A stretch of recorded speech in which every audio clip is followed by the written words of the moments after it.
Estamos aquí presentes y conectados. Para mí es un placer contar con el doctor Rafael Santa Cruz Lima. Él es licenciado en Derecho por la Universidad Autónoma de Tlaxcala, maestro en Derecho Penal con menciones honoríficas por la Universidad Autónoma, doctor en Derecho con mención honorífica por el programa de doctorado, profesor en la Facultad de Derecho de la Universidad Autónoma de Tlaxcala, y parte materias como derecho penal, delitos en particular, argumentación jurídica. Es una persona con amplios estudios y conocimientos acerca del proceso en México. Para nosotros es un placer tenerlo aquí, profesor Rafael, hacerlo madrugar. Entiendo que allá son las 5 de la mañana.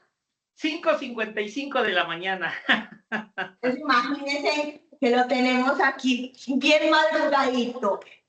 Doctor, bienvenido. Este es el grupo de consultorio jurídico del Politécnico Gran Colombiano, muy ansiosos por poder compartir con usted ese espacio y ya el podio es suyo.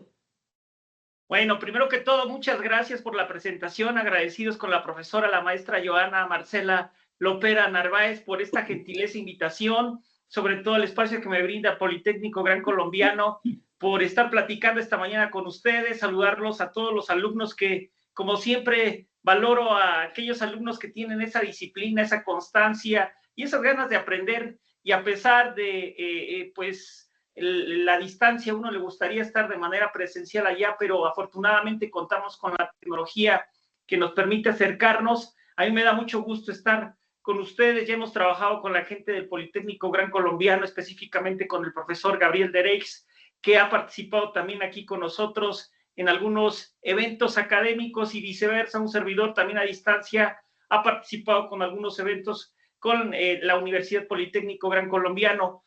Muchas gracias. Platicaba yo con la profesora Joana Lopera Narváez en torno a qué podemos platicar sobre pues unos aspectos tanto teóricos como prácticos de lo que enfrenta el sistema de justicia penal. Yo siempre he dicho que México ha adoptado algunas situaciones del famoso sistema acusatorio, tomando como referencia a dos países sudamericanos muy importantes. Uno es Chile y el otro es Colombia. Gran parte del sistema que hoy en día nos rige ha sido precisamente al observar a estos países hermanos que nos permiten desarrollar, impulsar e implementar un sistema de justicia penal que es un poquito complicado. A mí me gustaría ser un poco crítico, si me lo permiten, en torno al sistema de justicia penal que se vive en México. Me gustaría explicar algunos aspectos teóricos primero, que a lo mejor ustedes ya los pudieron haber analizado, los están analizando, y por otro lado, cómo se vive la realidad en México, porque en muchas ocasiones yo siempre he partido de la idea de que el derecho debe de ser analizado no solamente desde un punto de vista meramente teórico, desde un punto de vista de lo que dice la doctrina, de lo que dicen los valores, de lo que dicen los principios, sino también de la realidad, que a veces la realidad puede ser un poco dura, cruel, pero que a final de cuentas nos va a permitir tener un diagnóstico para poder dar un punto de vista más acertado y, ¿por qué no?, proponer una solución, porque no solo es poner en evidencia, sino también poner una solución. Para ello me permití elaborar un poquito unas pequeñas diapositivas. A ver, me permite ahí la maestra, sí puedo compartir, efectivamente, para que ustedes puedan seguir un poquito la exposición y no sea algo así muy tedioso. Compartir un poquito lo que traigo para todos ustedes. Ahí se ven, ¿verdad? ¿Ya? Sí, señor. Correcto. Miren, el día de hoy yo quiero platicar con todos ustedes sobre estos aspectos prácticos y teóricos que enfrenta el sistema procesal penal en México. Yo voy a comenzar de un punto de vista al revés. En lugar de hablar del aspecto teórico, voy a empezar primero, desde un punto de vista de estos dos vertientes prácticas y teóricas, voy a comenzar primero con las teóricas.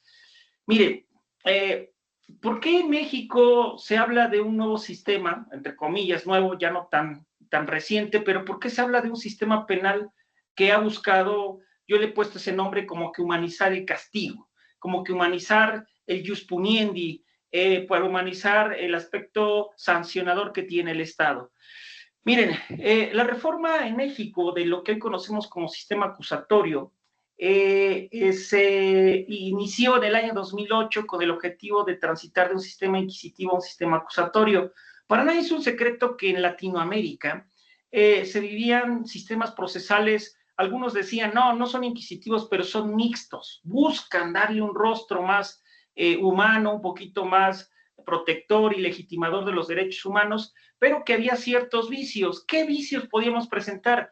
Miren, los expedientes que existían antes de las reformas de inicios de los 2000 en Latinoamérica, la gran mayoría de los procedimientos penales eran escritos, estimados alumnos, eran escritos, eran expedientes muy grandes, muy amplios en materia de escritura. Específicamente todo se llevaba a cabo en hojas, expedientes muy amplios, inclusive algunos hablaban hasta tomos para poder dividir un expediente, lo cual no permitía que los procesos penales, las investigaciones, los juicios como tal fueran más claros, más precisos. Pero lo más grave es que algunos funcionarios como los fiscales, ministerios públicos, como los conocemos en México, no vivieran, no tuvieran el contacto para realizar una investigación, pero resultaba un poquito más, pues, complicado cuando los jueces ni siquiera estaban presentes en las audiencias. Estaba el secretario particular, el secretario de acuerdos, o un funcionario que elegía el juez para que pudieran valorar ciertas pruebas como podían ser las testimoniales. Es decir, el juez ni siquiera estaba presente dentro del proceso penal para saber quién era la víctima, quién era el ofendido, quién era el imputado, quién era el acusado, ni lo conocía, solamente él interpretaba lo que se encontraba plasmado a través de un documento escrito, que era el expediente. Esto generaba una cierta inconformidad por parte de la sociedad y, lo más importante, carecía de confianza pública por parte de la ciudadanía. Entonces, esto orilló para que en México los grupos, las barras de abogados, los colegios de abogados, los centros de investigación, los institutos de investigación, generaron una cierta crítica en torno a a estos vicios, estas inconformidades, y se buscara modificar ese sistema acusatorio.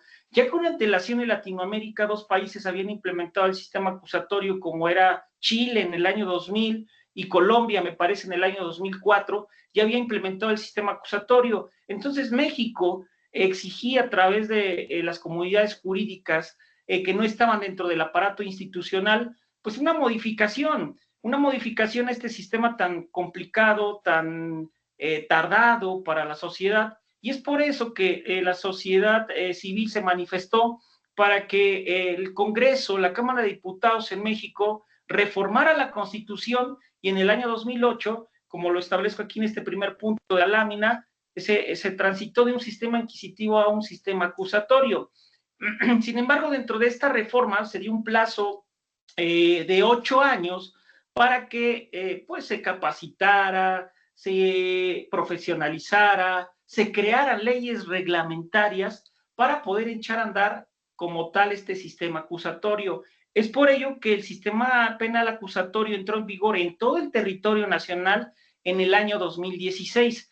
Fue un poco complicado en México porque desafortunadamente, y creo que este problema no solo es de México, yo creo que de Latinoamérica, uno de los grandes problemas que enfrentó México en todos los estados, en todas las entidades federativas, para poder implementar este sistema acusatorio, fue la carencia de infraestructura y de recurso económico para echarlo a andar. ¿A qué me refiero? Para nadie es un secreto que en México y yo creo en Latinoamérica, el llevar a cabo una audiencia pública, pues no estaba diseñada para poder tener una sala de juicio oral. La gran mayoría de las diligencias, de las pruebas que se desahogaban, se realizaban a un lado de un escritorio donde se comparecía con una secretaria, con un secretario que permitía desahogar esta prueba, pero no teníamos una sala de juicio oral. Y en México fue todo un reto el comenzar a implementar estas salas de juicios orales no solo primero el espacio, sino también el equipo, que se tuviera las condiciones como sillas, escritorios, equipos de cómputo, videos, audio, etcétera, todo lo que conlleva el armar una sala de juicio oral, ¿no? Entonces, por eso se dio este plazo de 8 años para poder echar a andar correctamente este sistema acusatorio.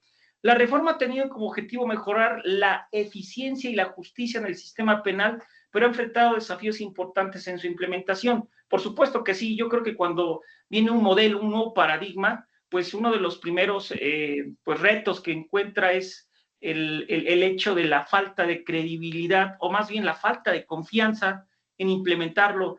Creo que los primeros que no tenían esa seguridad, esa certeza en torno a este sistema, era la comunidad jurídica, pero sobre todo la comunidad jurídica mayor, es decir, los adultos que ya tenían 20 o 30 años trabajando tanto como servidores públicos dentro del Poder Judicial o de la Administración y Procuración de Justicia, que llevaban trabajando más de 20 años, o inclusive los postulantes, el abogado litigante, que también ya llevaba más de 15 o 20 años.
Hola, hola, ¿me escuchan? Hola, mi profe, sí, claro. Se me fue no sé qué pasó, ¿me sacaron? No. De un momento a otro dejamos de escuchar. ¿Hasta dónde me quedé? Que hace 20 años. Hace 20 años. Los abogados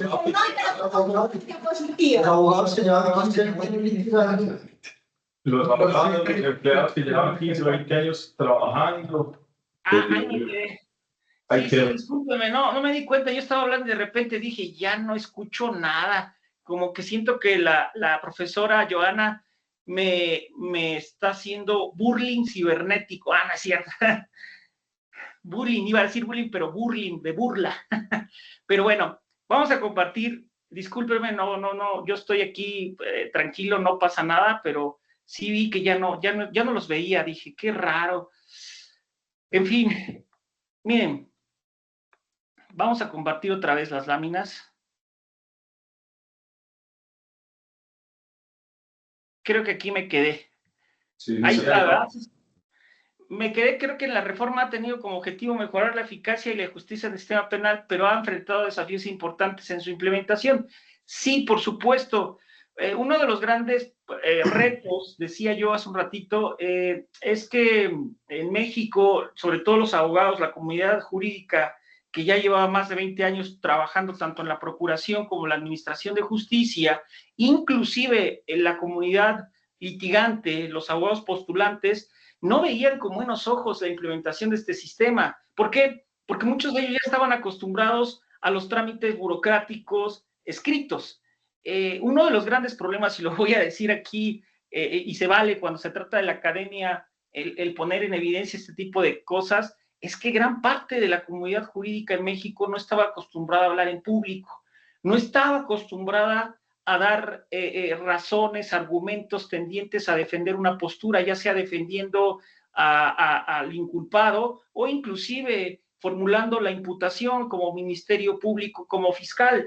Y este es un gran reto que enfrentó la justicia, el saber pararse en público, pararse ante un juzgado, ante un jurado y comenzar a dar argumentos. La gran mayoría de los abogados en México estaban acostumbrados a argumentar, pero de manera escrita, es decir, que los argumentos se hacían como si fuera una demanda en materia civil o en materia familiar, y esto había generado un vicio muy grande. Entonces, sí, el cambio, sobre todo para los abogados mayores, fue drástico. Muchos se oponían, decían que estábamos copiando a los anglosajones, que al common law, que eso era más de un sistema diferente al romano germánico, cuestiones de ese tipo, ¿no? Que a veces era más por justificar, considero yo, un punto de vista, los vicios que ya traía el abogado, y no tanto el dar razones de por qué no querer modificar este sistema, de pasar de un sistema inquisitivo a un sistema acusatorio.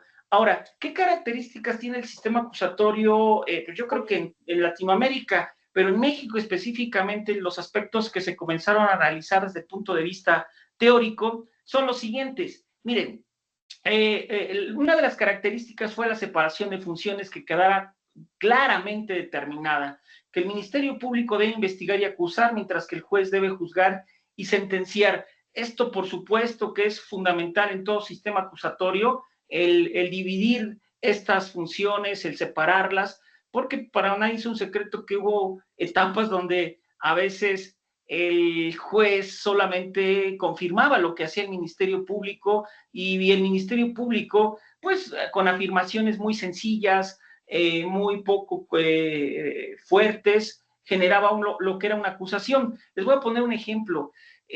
Aquí se los voy a comentar. Digo, yo sé que ustedes son estudiantes de nivel licenciatura o de pregrado. En México hace algunos años se colocaba como reina de todas las pruebas algo llamado la prueba confesional. Pero, dado los vicios y aspectos empíricos muy complicados, no generaba una certeza para poder decir si ese delito se había cometido. Les voy a poner un ejemplo de un caso que su servidor conoció en el ámbito del litigio, cuando un joven, como la edad de ustedes, jóvenes así, que se va de reventón, o se va de fiesta, o se va de party, como le decimos, llega o sale del antro, del bar, del lugar donde fue de fiesta con los amigos a las 2 de la madrugada, y al salir se dirige al estacionamiento, donde se encuentra un vehículo muy parecido al de él, pero por la hora, por la ingesta de alcohol, no logra diferenciar cuál es su vehículo. Era el mismo, con la marca, con el color de su vehículo. Inserta la llave y suena la alarma. No era su vehículo, pero el propietario de ese vehículo estaba como a unos 15 metros.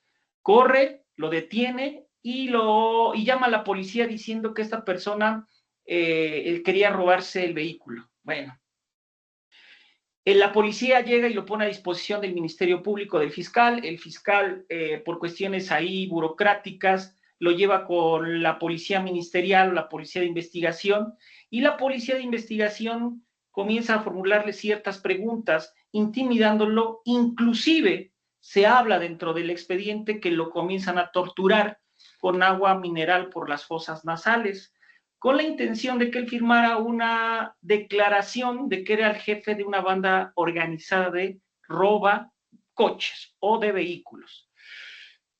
Firma y se inicia una investigación por delincuencia organizada, porque se considera en México que el dedicarse a robar vehículos es delincuencia organizada. Y ojo, solo bastó la confesión en ese proceso penal. ¿Y qué pasa? Que ese proceso penal se sigue directo con el juez, y el juez toma como válida esa declaración. Por supuesto que con el paso del proceso, cuando se dicta una sentencia, se va a la apelación, se va al amparo como segunda instancia, y empiezan a modificar, o más bien a entrar al fondo, que es la prueba como tal, y verifican que efectivamente fue obtenida por medio de la tortura, de medio de la coacción, y por medio de un peritaje de psicología determinan todo esto. Pero nos damos cuenta que esta separación de funciones entre el Ministerio Público, que es el fiscal, que debe investigar y acusar, y el juez, que debe dictar la sentencia y llevar el proceso penal, no estaba claramente establecido y esto generaba problemas en la práctica. Entonces, ese tipo de situaciones había muchísimas dentro del sistema inquisitivo o mixto que existía en México. Por eso era importante este primer punto, estimados alumnos, de la separación de funciones entre el Ministerio Público, sí, que debe investigar y acusar, mientras que el juez debe juzgar y sentenciar. Este es como que el primer elemento teórico que hay que conocer y tener claro dentro del sistema acusatorio. El segundo es la audiencia oral. El juicio debe ser oral, público y contradictorio, algo que para nosotros, y yo creo que para ustedes también en Latinoamérica, fue novedoso a inicios del año 2000, porque para nadie es un secreto que una de las características del sistema romano-germánico, pues es el aspecto formalista que se hacía a través de escritos, a través de documentos, y cuando se implementa el sistema acusatorio en materia penal, se rompe ese esquema, ya no podemos hablar de cuestiones escritas o llevadas a cabo a través de expedientes, sino ya las audiencias, los juicios como tal tendrían que ser orales, y esto fue un reto que les comentaba yo hace un momento muy importante en México, porque no era lo mismo argumentar a través de un documento, escribirlo, razonarlo, pensarlo, que argumentarlo de manera pública y argumentarlo de manera verbal, que ese fue un gran reto porque muchos abogados no estaban acostumbrados a argumentar, y en las facultades de Derecho, en las escuelas de Derecho, parecía como que algo así muy lejano el implementar la materia de argumentación jurídica. Y hoy en día es casi una materia obligatoria en todas las facultades hablar de argumentación jurídica para que el abogado, el futuro abogado más bien, el estudiante, pueda conocer de herramientas técnicas que les permita tener mejor expresión verbal y por qué no decirlo, también expresión corporal que permita desarrollarse, desenvolverse dentro de una audiencia de juicio oral. Otro elemento, el tercero, es la inmediación. El juez debe estar presente en la audiencia y puede interrogar a los testigos y peritos. Creo que este aspecto, este valor o este elemento fue muy importante en México porque había un vicio muy grande. Nunca estaba presente en las audiencias de los procesos penales el juez. Estaba el secretario particular, el secretario de acuerdos, inclusive una secretaria mecanógrafa, sí, que capturaba la información en una computadora, era la que realizaba una pregunta a los testigos, realizaba inclusive el interrogatorio, pero no el juez. Y este era uno de los grandes problemas y grandes retos que enfrentaba la justicia. ¿Cómo se iba a juzgar?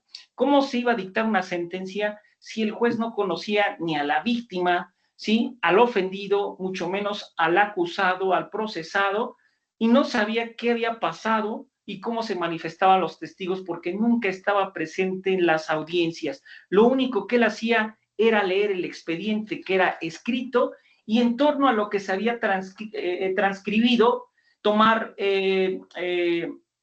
una valoración y dictar una sentencia. Esto, les voy a poner un ejemplo. Imagínense que la profesora Joana no los conoce a ustedes como alumnos y alguien más llega a impartir la clase como adjunto durante todo el semestre, alguien más aplica un examen, el cual puede ser muy subjetivo porque no lo hace de manera escrita, pero coloca preguntas muy complicadas, y cuando se da la respuesta, alguno de ellos tuvo un error en una letra y el profesor dijo, no, eso está mal, y califica, y lleva toda la información con la maestra Joana, y ella solamente valora lo que se hizo por un tercero y coloca la calificación, sin ser la profesora, sin conocer quién es el más inquieto, quién es el que más pregunta, quién es el que más participa, el que realmente contestó un examen más cercano a lo que ella explicó. Es decir, tener ese contacto para poder conocer cómo piensan sus alumnos. Bueno, si este ejemplo, este símil que acabo de poner, lo trasladamos a la inmediación, es lo mismo. Si el juez no conoce quiénes son la víctima, quién es el acusado, quién es el defensor, quién es el Ministerio Público, quién es el ofendido, cómo se manifiestan los testigos, cómo desarrollaron su declaración cada uno de ellos, va a ser muy complicado que tome una decisión objetiva y cercana a lo que se conoce como justicia. Un cuarto punto es la publicidad. El juicio debe ser público, lo que permite la transparencia y la supervisión de la sociedad. Fíjese que este es un punto muy importante porque en México, y vuelvo a repetir, con el ejemplo que les ponía con antelación de esta persona que se había ido de reventón, se había ido de fiesta y que al salir lo detienen y que origina una serie de vicios muy fuertes, a mí me llama la atención porque uno de los grandes problemas que enfrentaba la justicia penal, yo creo que en toda Latinoamérica, era la secrecía. ¿A qué me refiero con la secrecía? Que todo es secreto. Si yo quería saber por qué me acusaron o cómo me acusaron, no puede usted conocer. Que llegue el abogado defensor y diga, me permite el expediente o la investigación, la carpeta de investigación que se está llevando, no se la podemos permitir porque viola el principio de secrecía. Y dices, bueno, pero ¿por qué? Si es un derecho el saber quién me acusa y de qué me acusa. Bueno, los sistemas mixtos antes del 2008 no se podía conocer eso. Entonces, la publicidad como un cuarto elemento, una característica del sistema acusatorio, es fundamental que se implementara porque, en primera, el juicio se desarrolla de manera pública, pero lo más importante, se habla de transparencia y supervisión por parte de la sociedad, que me parece esto fundamental. Y viene un quinto elemento que desde mi óptica considero que es fundamental, los derechos humanos. Algo que también en su época, pues muchos académicos, abogados postulantes, funcionarios públicos, tanto de la administración como de la Procuración de Justicia, decían que el término derechos humanos solo era un término romántico, un término subjetivo, pero que en la realidad no existía. Y esto nos orilló que en México, a partir del 2008, la justicia penal tomara un rostro humano, un rostro donde se tuviera como centro de atención a estas cargas axiológicas. El sistema debe proteger los derechos humanos de las víctimas, de los ofendidos y de los acusados. Miren, yo siempre he dicho, siguiendo un poquito al profesor italiano Don Luigi Ferrajoli, que el verdadero campo de prueba de los derechos humanos es la justicia penal, ¿sí? Dice Don Luigi Ferrajoli, dime qué tipo de justicia penal tienes. Dime qué tipo de justicia penal tienes y te diré qué tipo de Estado eres. Haciendo referencia a esto, Don Luigi Ferrajoli hace alusión que lo que se debe buscar en un sistema de justicia penal es otorgar un máximo de seguridad jurídica y un mínimo de violencia. Si los sistemas penales lo que dan es un máximo de violencia y un mínimo de seguridad jurídica, nos estaremos equiparando a sistemas inquisitivos. Cuando me refiero a violencia, no me refiero a golpearlos o torturarlos, me refiero desde el punto de vista de realizar algo que está fuera de la norma jurídica y que genera un escenario tenso y un escenario falto de credibilidad. Un ejemplo de ello es cuando una persona presenta una denuncia penal y nunca tiene la disposición el Ministerio Público, el fiscal, de recibirla. Cuando se ofrece un testigo, el testigo es desechado porque no tiene cierta credibilidad. Cuando una prueba es obtenida de manera ilícita o ilegal, no genera la misma confianza, la misma certeza. Estos ejemplos nos llevan que el Estado como tal está generando una violencia hacia la sociedad. Como nos damos cuenta, estas características del sistema acusatorio, estimados alumnos, la separación de funciones, la audiencia oral, la inmediación, la publicidad y los derechos humanos, son características del sistema acusatorio. En México es la presión tanto de la sociedad como de órganos internacionales a través de sentencias, por ejemplo, que emite la Corte Interamericana de los Derechos Humanos a ciertos casos, específicamente en México, uno, el caso algodonero, por una investigación viciada por parte del fiscal en torno al homicidio de 3 mujeres y que hubo una serie de vicios en la investigación. Otro, el caso de Rosendo Radilla, de un luchador social que fue torturado y desaparecido por parte del ejército. Son procesos penales viciados donde hubo cierta vulneración y violación a los derechos humanos. Fueron llevados a la Corte Interamericana de los Derechos Humanos y se dictaron sentencias condenando al Estado mexicano por violación a los derechos humanos.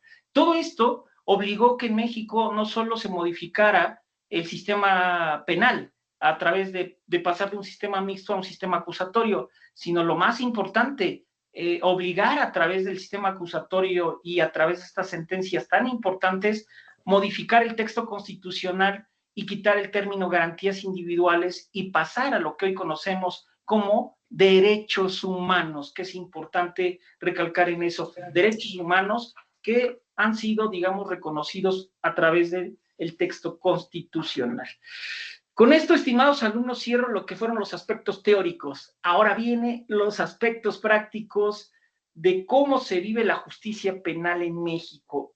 Pareciera ser que con estos, regreso aquí, con estas características del sistema acusatorio en México que ya han sido implementados tanto en la Constitución como en las normas secundarias a través de un Código Nacional de Procedimientos Penales, donde está la separación de funciones, la audiencia oral, la inmediación, la publicidad de los derechos humanos, pareciera ser que el sistema entonces de justicia penal en México ya funciona de una manera eficiente, le pondríamos ese término.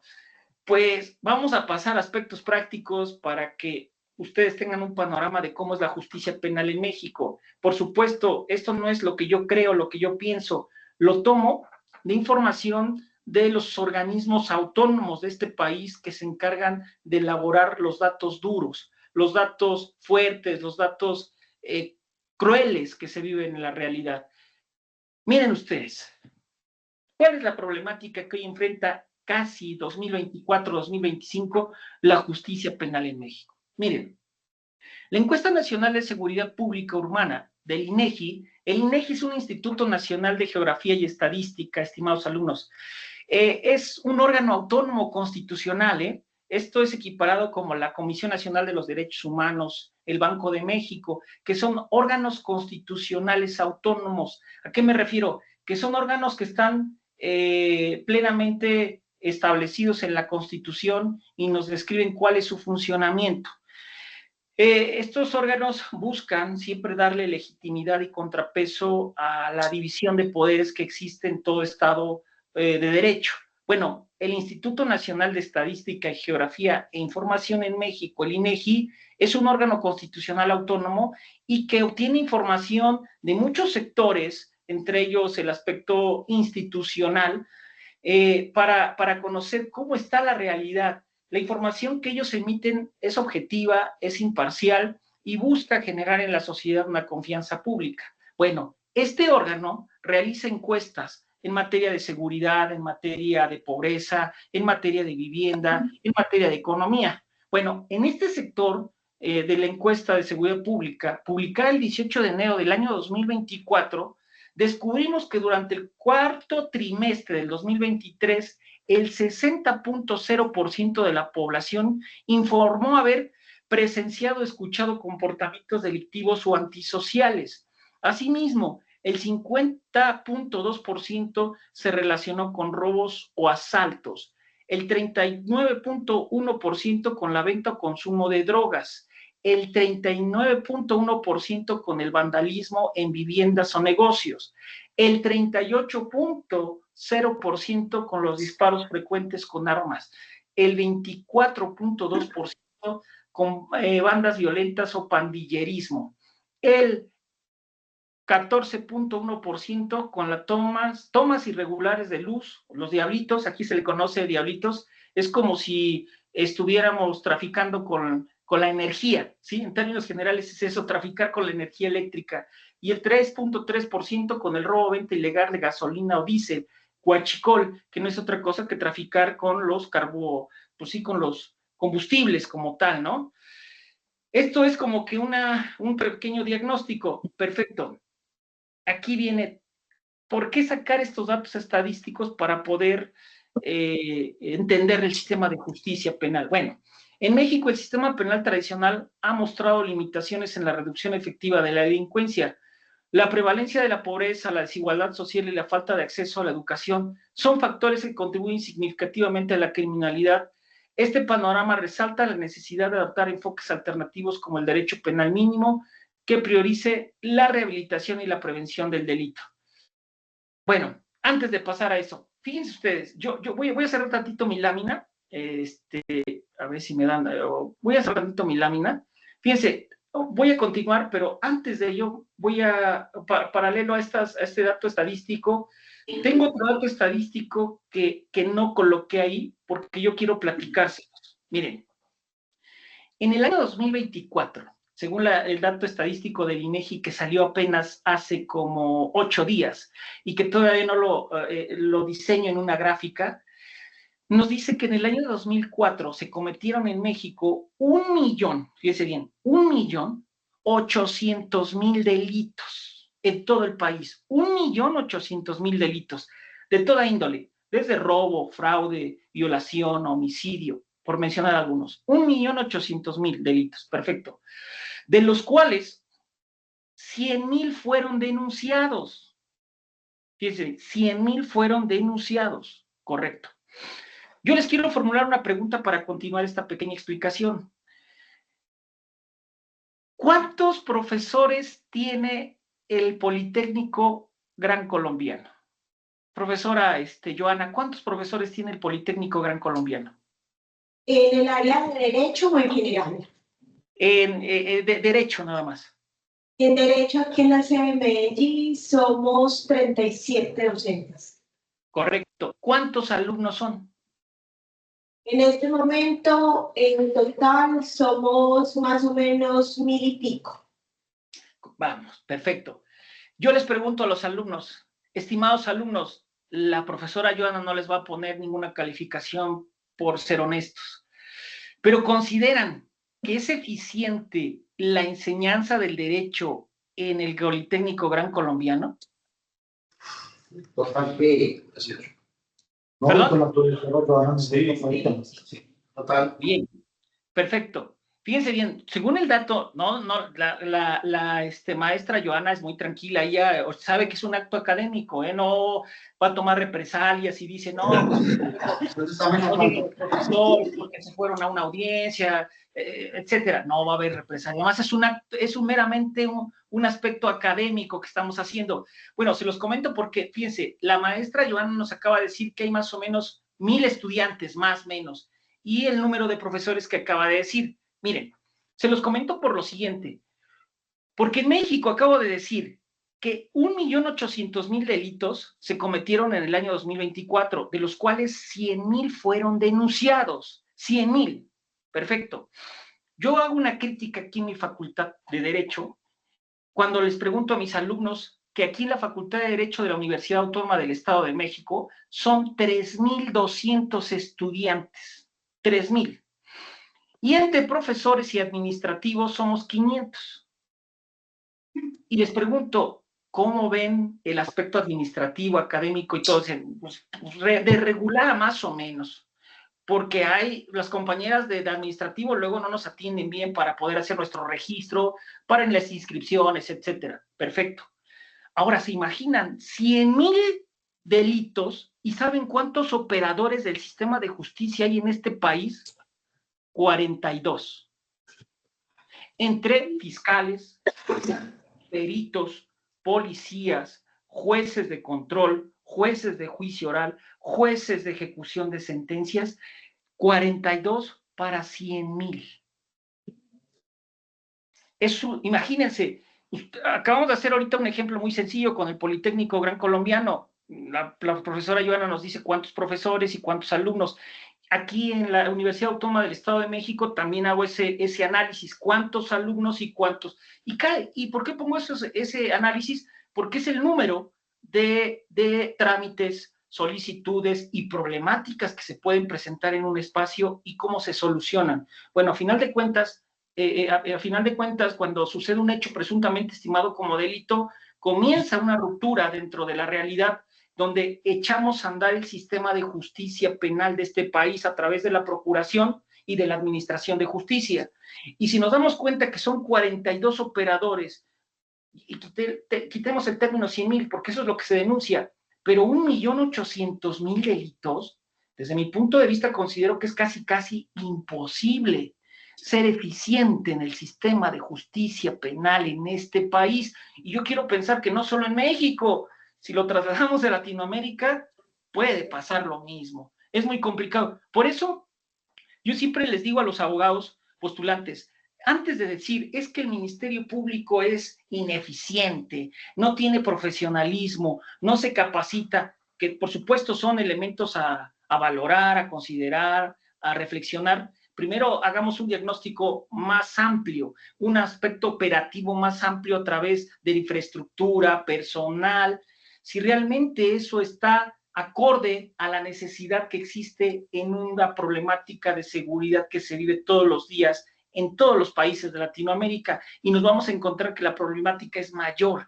Y entonces decimos, bueno, es que es inhumano, por ejemplo, en México, me tocó hace como año y medio litigar en el ámbito penal y llegar con el fiscal, y el fiscal, para que pueda realizar su trabajo en un mundo de idealidad, necesita tener 10 carpetas de investigación para sacarlas bien. Pues el fiscal tiene 180, de las cuales ya no sabe qué documentos enviar para poder realizar la investigación, qué más datos de prueba incorporar a la carpeta de investigación, porque tiene 180 carpetas y no sabe cuál es la que está próxima a ejercitar acción penal. Pero lo más grave, que por una cuestión estadística, fíjense bien, por una cuestión estadística le obligan a ejercitar acción penal 20 carpetas de investigación por mes. Es algo complicado. Entonces, es ejercitar acción penal por ejercitar, aunque la carpeta de investigación vaya mal integrada. Digo, son aspectos para reflexionar que, ojo, una cosa es la realidad y otra cosa es el aspecto práctico. No sé si me voy explicando. Y si a eso le agregamos que en este país, y yo creo que en Latinoamérica, existe algo llamado corrupción, ¿sí? Corrupción e impunidad, todo lo que acabo de decir con antelación se agrava más, se hace más grave. Es por eso que en México el sistema de justicia penal tiene retos, desafíos.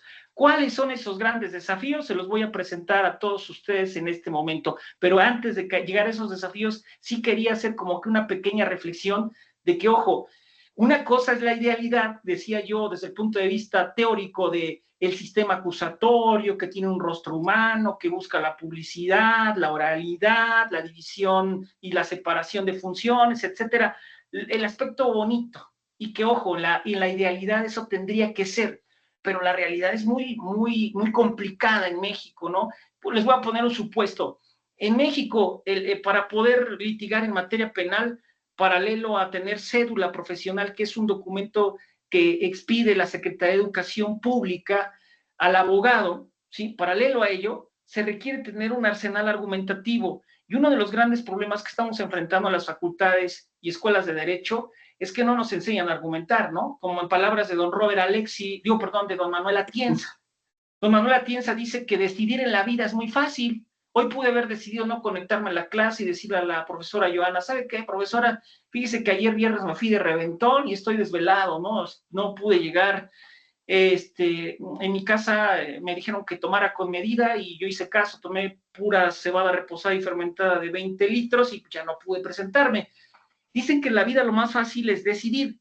Lo más complicado, dice don Manuel Atienza, es justificar esa decisión. En ese discurso de saber justificar esa decisión, encontramos algo que se llama argumentación, ¿sí? La argumentación. Pero en el ámbito de la abogacía, en el ámbito del derecho, esa argumentación cambia de término y se llama argumentación jurídica. Esa argumentación jurídica consiste en dar razones, justificaciones tendientes a crear un discurso jurídico justificativo.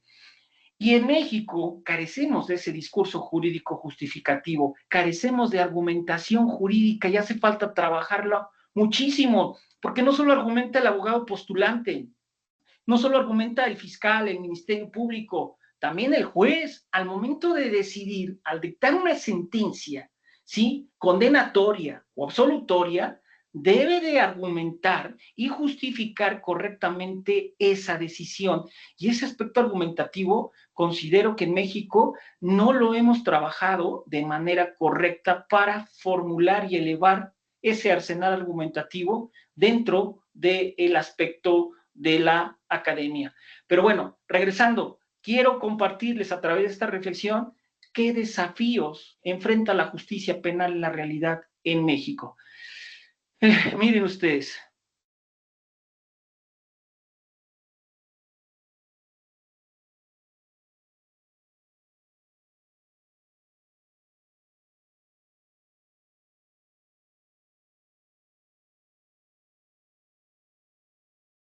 aquí están los desafíos que enfrenta la justicia penal en México. Algunos, no digo que todos. ¿Cuáles son? El primero, el sistema penal en México enfrenta problemas de ineficiencia y corrupción que se manifiestan en retraso y dilaciones en la tramitación de los casos. Esto es lo que he comentado hace ratito con ustedes. Deberá ser un sistema de justicia acusatorio con rostro humano que busque separar las funciones entre el fiscal y el Ministerio Público y los jueces, si no acabamos con un problema muy fuerte que es la corrupción. En México, desafortunadamente, este cáncer que se llama la corrupción no ha sido erradicado. A veces hay asuntos, casos de la justicia penal que se resuelven por medio de la corrupción o que inclusive se mandan a archivo, producto de esta corrupción que se enfrenta no solo en la justicia penal, sino también puedo pensar que en el aspecto administrativo.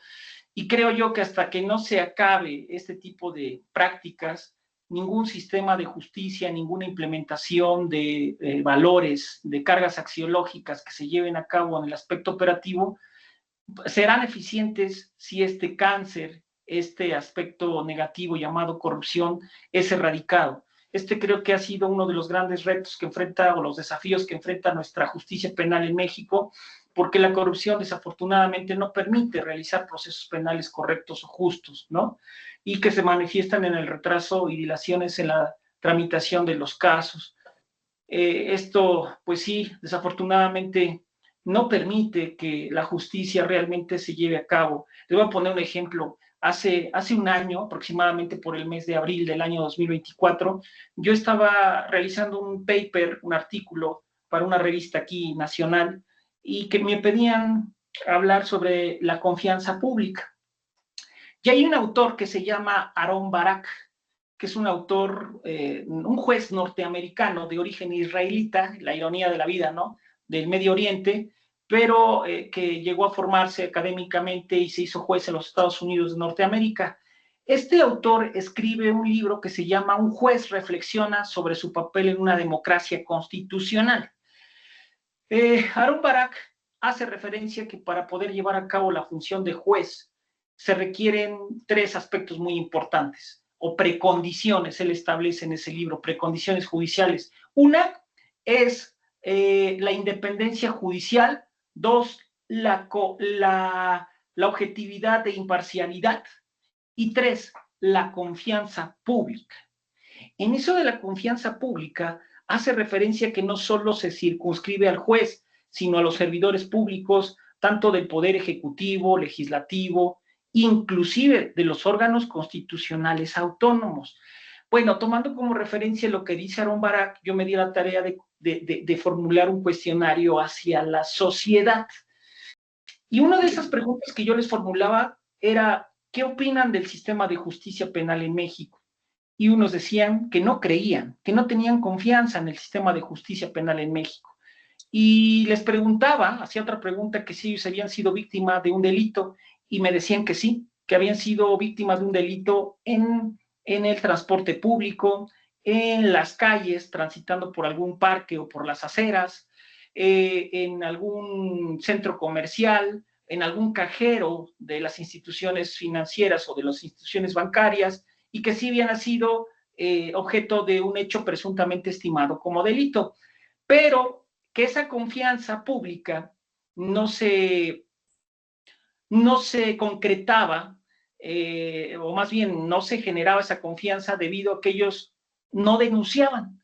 ¿Y por qué no denunciaban? Porque decían que iban a perder 4 horas de su vida o 5 horas de su vida en una agencia del Ministerio Público con el fiscal sin que detuvieran a la persona que les cometió ese hecho presuntamente estimado como delito, y que estando ahí se iban a sentir revictimizados por las preguntas: ¿y por qué transita usted por la calle? A esa hora no puede andar, etcétera. A lo que quiero llegar es que efectivamente no hay confianza pública en México hacia las instituciones y específicamente hacia la investigación de los hechos presuntamente estimados como delito.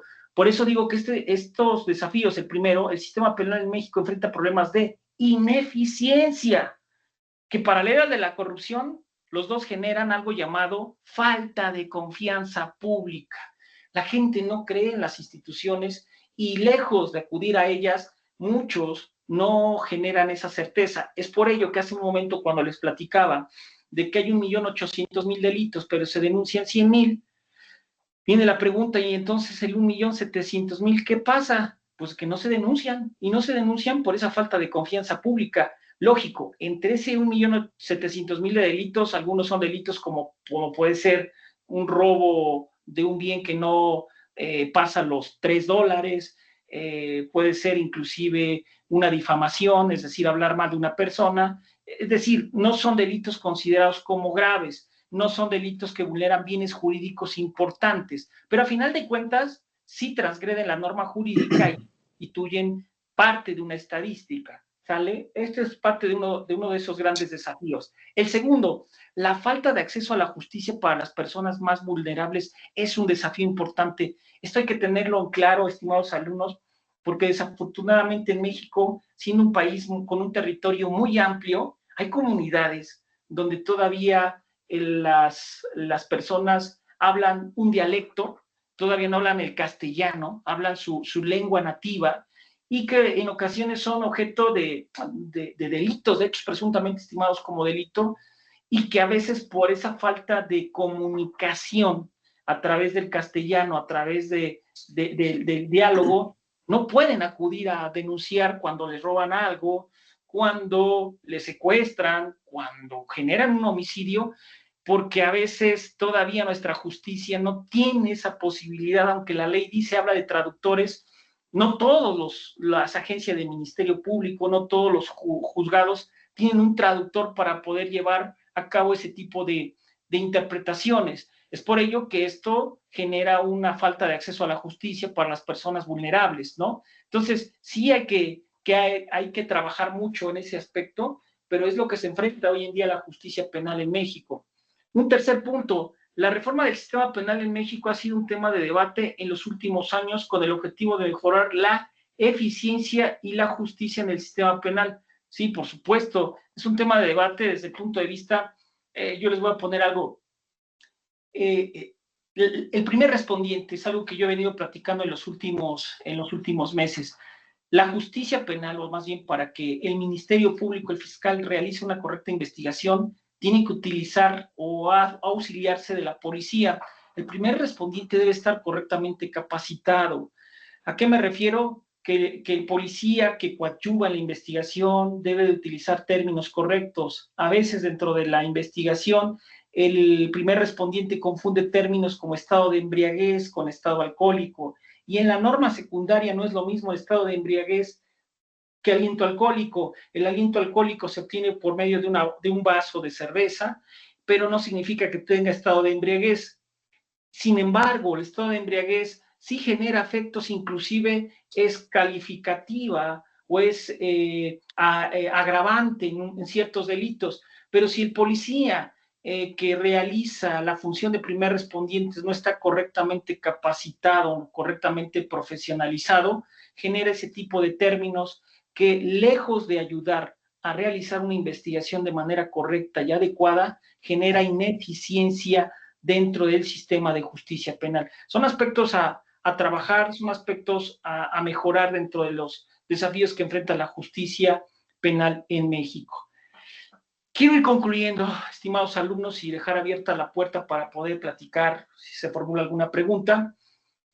Concluyendo de la siguiente manera, en resumen, el sistema penal en México es un tema complejo que requiere una comprensión profunda de sus fundamentos teóricos y desafíos prácticos. La reforma del sistema penal en México ha sido un tema de debate en los últimos años, con el objetivo de mejorar la eficiencia y la justicia en el sistema penal.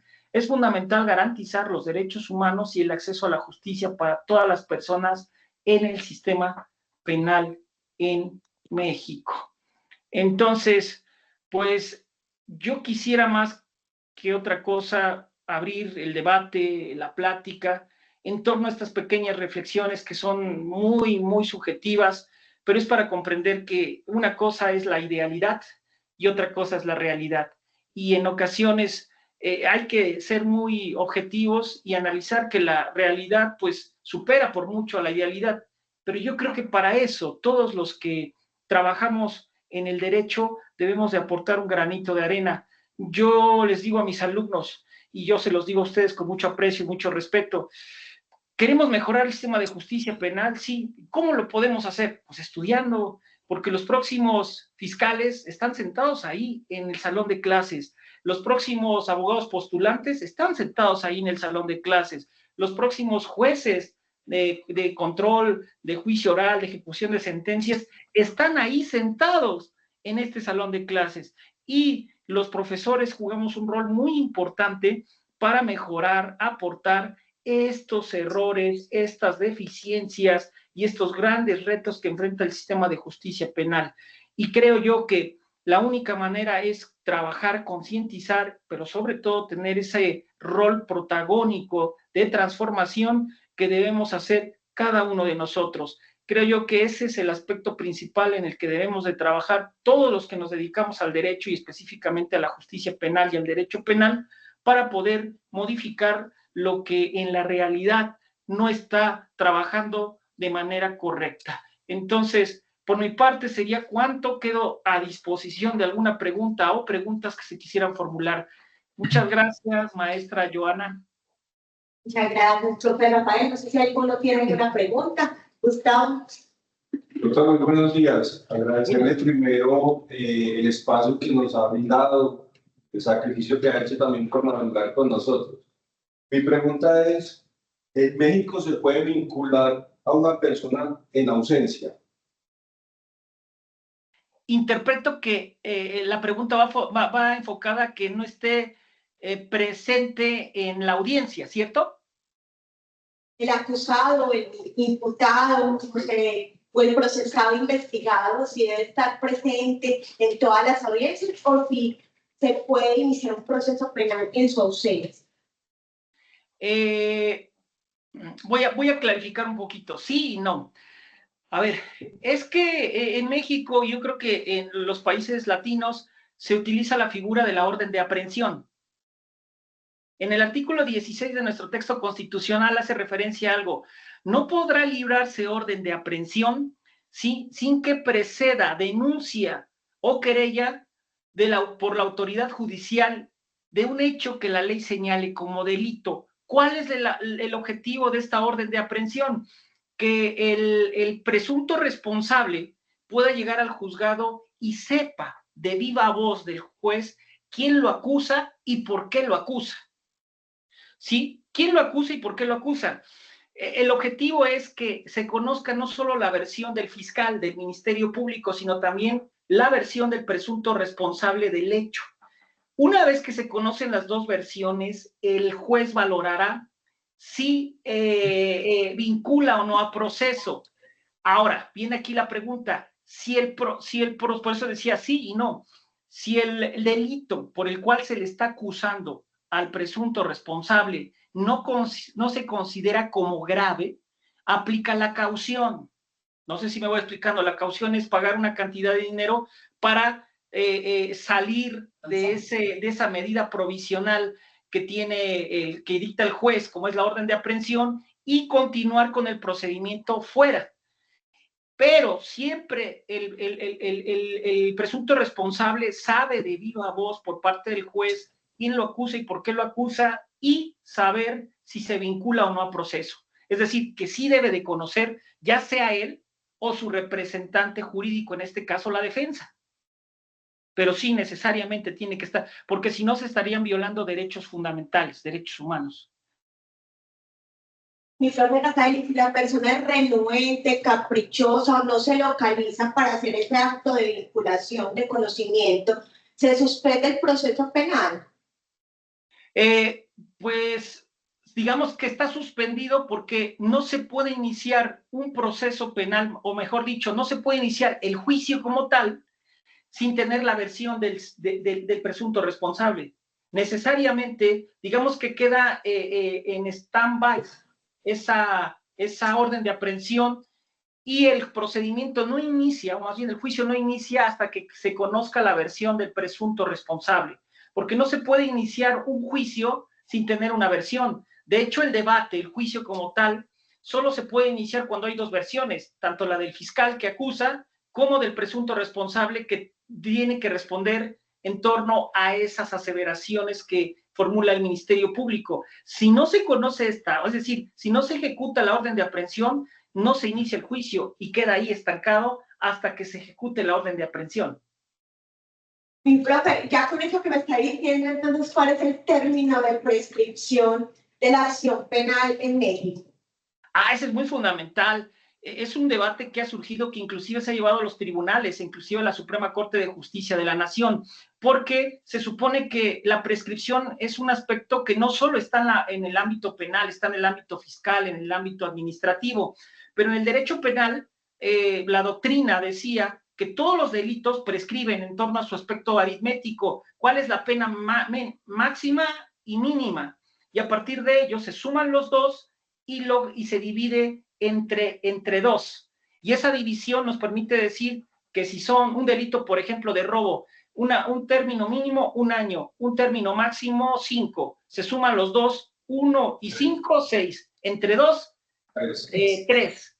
Si el tiempo pasa de 3, ya prescribió. Pero el debate que acaba de surgir, profesora Joana, gira en torno a lo siguiente. Un criterio que dio la Corte, la Suprema Corte de Justicia de la Nación, y es que ha generado debate, es que los delitos de índole sexual no prescriben. Aunque tenga un término mínimo la pena, mínima o máxima, pero los delitos de libertad sexual, que es el término correcto, porque es el bien jurídico que se va a tutelar, ¿sí? Violación, abuso sexual, hostigamiento,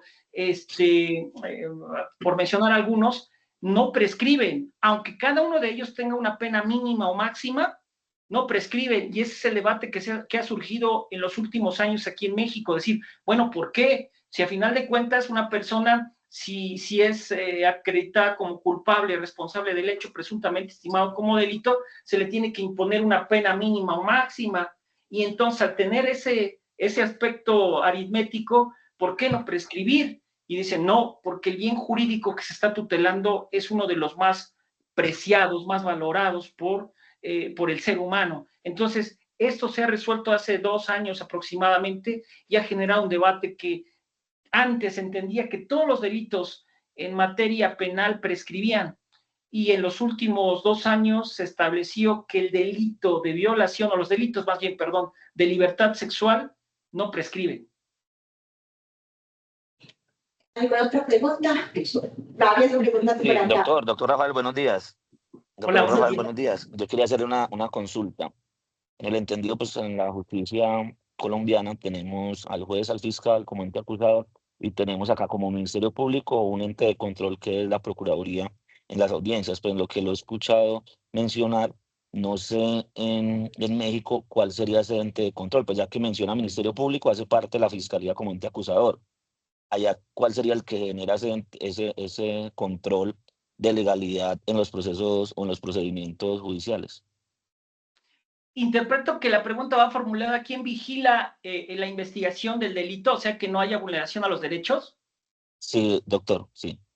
Exacto. Correcto. Sí, aquí en México quien realiza la investigación es el fiscal, el Ministerio Público, que lo conocemos así, pero digamos, la autoridad que vigila que no haya vulneración a los derechos en esa etapa de investigación es el juez de control.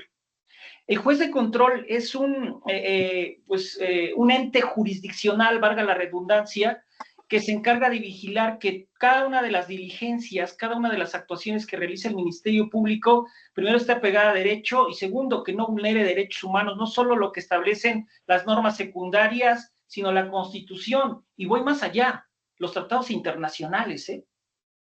Hace poco, fíjense, hace como 1 año, un juez en materia penal, cuando se le solicitó la protección, la tutela jurisdiccional en torno a una vulneración por una declaración que se obtuvo sin la presencia del abogado, cualquiera dijo, pero si la norma jurídica no le establece que debe de estar aquí acompañado, lo dice la Constitución y dice sí, pero también lo dicen los tratados internacionales. Y si utilizamos un control de convencionalidad, se debe de aplicar ese tipo de estrategias. Es decir, los jueces de control son los que vigilan que las actuaciones que se realizan en la etapa de investigación, específicamente del fiscal, sea pegado primero a derecho y segundo a los derechos humanos. Y que, ojo, a veces la norma secundaria es muy reducida, no me permite a mí clarificar aspectos como el término dignidad humana, libertad, igualdad, por mencionar algunos supuestos,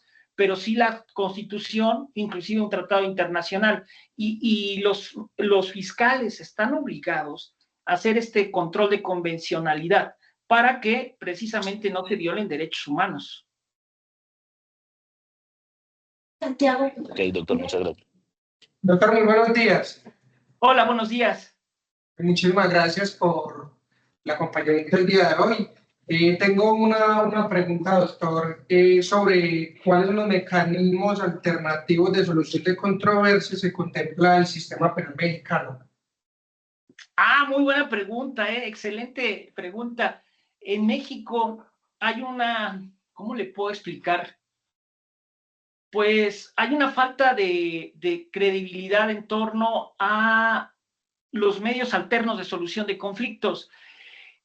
Cuando se da la reforma en el 2008, se incorpora en el artículo 17 constitucional la palabra mecanismos alternos de solución de conflictos en la justicia penal. Desafortunadamente, nosotros como abogados, fíjense bien, nos enseñan habilidades. ¿Qué es el proceso? ¿Qué es la acción? ¿Qué son las excepciones? ¿Qué son las pruebas? Etcétera. Nos dan habilidades porque tenemos que saber cómo litigar. Inclusive hace rato yo mencionaba algo. Nos hace falta trabajar mucho la argumentación. Pero ojo, todo va enfocado a debatir, a contradecir, a generar el debate, pero no nos enseñan a solucionar pacíficamente los problemas. No nos enseñan. Se los comento porque aquí en México, y la pregunta es excelente, esto nos ha invitado a decir que debe existir una carrera que permita formular este tipo de actividades, y no un abogado, sino un mediador, ¿sí? Un conciliador. Y en el año 2016, la Universidad Autónoma del Estado de México, que ha sido precursor, creó, paralelo a la licenciatura en Derecho, la licenciatura en Medios Alternos de Solución de Conflictos, donde quien enseña son psicólogos, sociólogos, antropólogos, ¿sí? Trabajadores sociales, abogados, por supuesto, pero que les dan un perfil para cómo primero ver la emergencia, cómo ver el conflicto, qué es el conflicto, qué es la paz, cómo se lleva la paz, qué características tiene, hay hasta una teoría de la paz, etcétera, y que les permite solucionar problemas para no llevarlo todo a los procesos penales. Siempre aquí, de manera coloquial, decimos, más vale un mal arreglo que un buen juicio. ¿Sí? Más vale un mal arreglo que un buen juicio. Pero cuando me refiero a ese mal arreglo, me refiero a dejar de lado el ego. Les voy a poner un ejemplo. En un hecho de tránsito, ¿sí? Vamos a suponer que una persona se brinca el semáforo en alto y pasa y golpea. Lo primero que hacemos los abogados, ¿sabes qué? Vamos a ponerlo a disposición del Ministerio Público y que el perito determine quién tuvo la culpa. Pero no sabemos mediar, que decir, si se baja quien tuvo la culpa, ¿sabes qué? Disculpa, me venía pensando, tuve ayer un problema muy fuerte, me dejó mi novia, me dejó mi esposa, o ayer falleció un familiar muy cercano, y discúlpame, pero mira, tengo la mejor disposición de reparar el daño. Vamos para que nos hagan una cuantía de una persona que se dedica a reparar vehículos. ¿Cuánto sale esto? Y esto genera una solución para que no se lleve a una investigación y se lleve a un proceso penal que le exija el pago a esta persona. Bueno, nosotros los abogados difícilmente lo podemos hacer. Digo, a lo mejor si hay una cordura, una persona más tranquila, más ecuánime, puede llegar a este acuerdo, pero lo correcto es decir, bueno, es que yo soy abogado, tengo que cobrar mis honorarios, hay que llevarlo al Ministerio Público y que el perito determine cuánto es lo que se va a pagar, y yo cobrar mis honorarios por llevar este procedimiento. Sin embargo, el mediador no le interesa llegar al proceso penal. Yo creo que uno de los grandes retos y una de las grandes alternativas que nos ayudarían precisamente a disminuir toda esa carga laboral que mencionaba yo, llega a las fiscalías, es utilizar los mecanismos alternos de solución de conflictos que permitan no llevar y engrosar más el aparato institucional en torno a la investigación y procesos penales.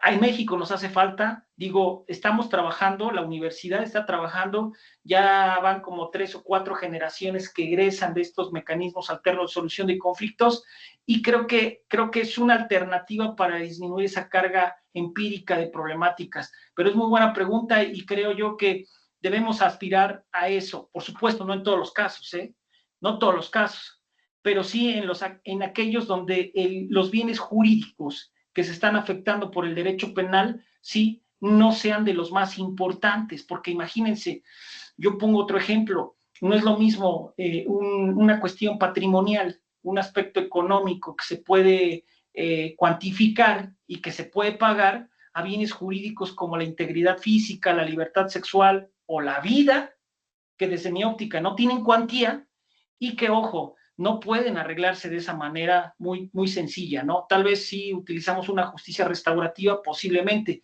pero a través de un medio alterno de solución de conflicto lo veo muy complicado. Pero sí, creo que en México nos hace falta trabajar muchísimo los mecanismos alternos para descargar un poco toda esa problemática que tiene la justicia penal.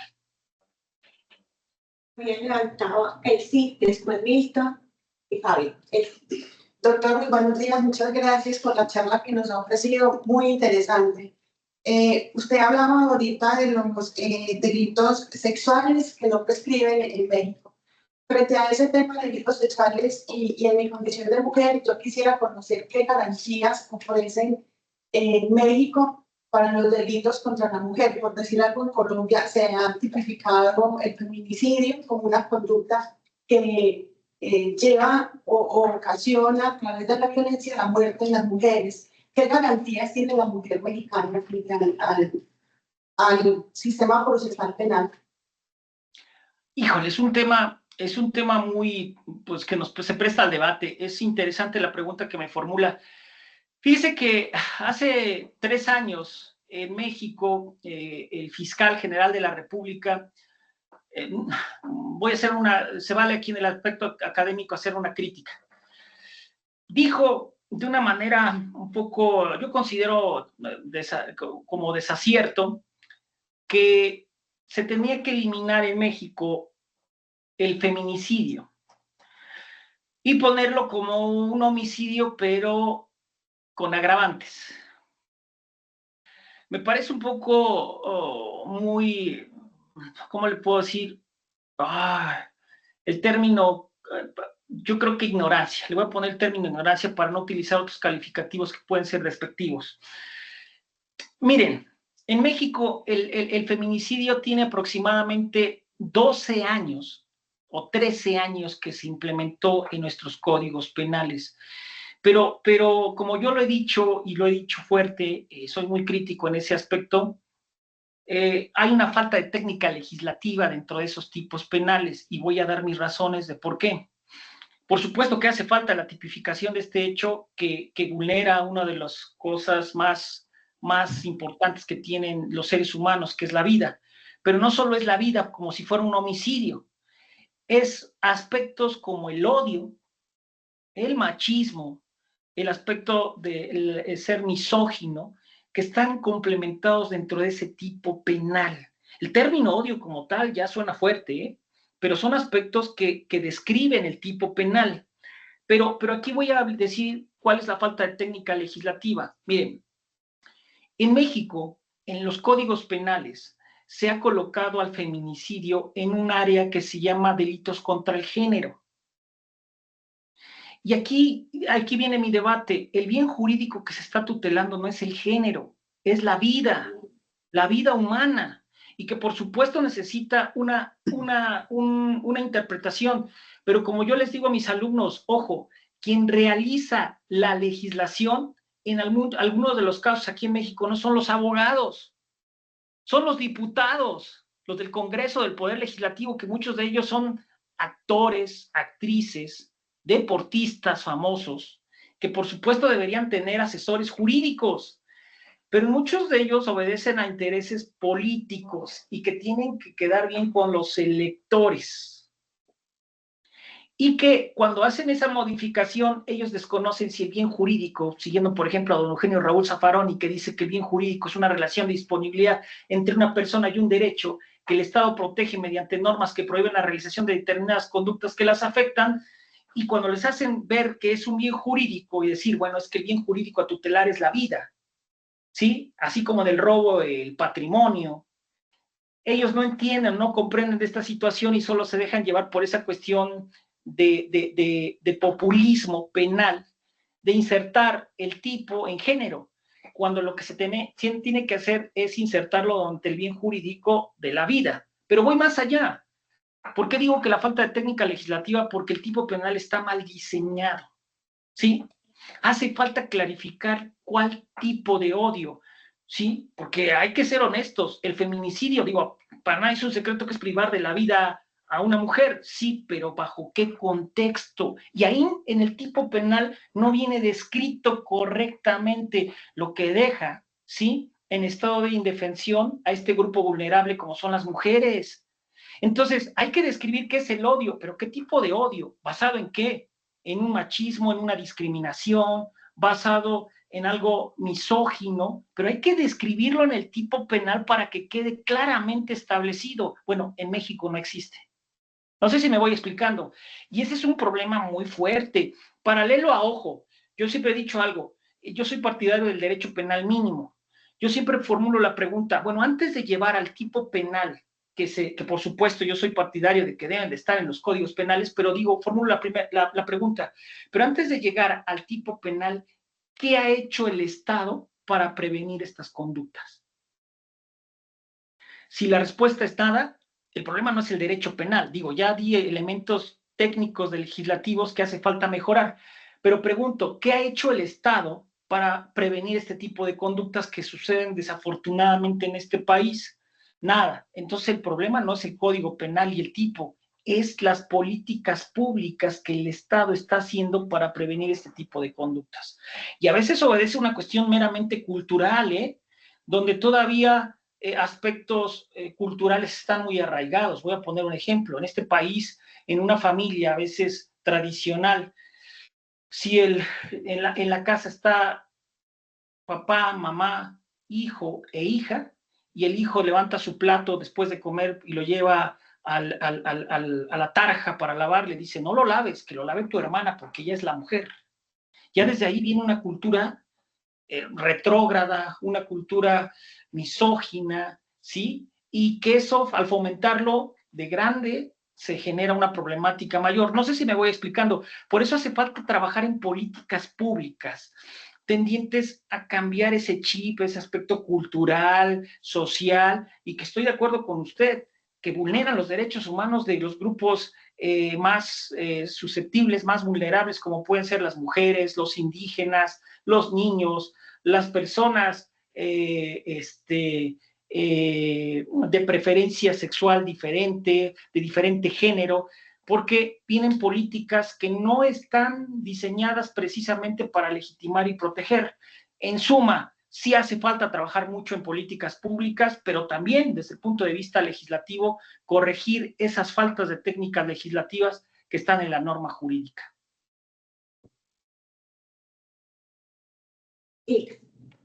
Doctor, buenos días. Buenos días. Doctor, mi pregunta es, ¿cuántas etapas procesales existen en el derecho penal mexicano y cuáles son esas etapas procesales y qué garantías tienen estas etapas durante el proceso? Sí, muchas gracias. En México existen 3 etapas dentro del proceso penal. Una es la etapa de investigación, ¿sí? La segunda es la etapa intermedia y 3, la etapa de juicio oral. Son 3 etapas: investigación, etapa intermedia y etapa de juicio oral.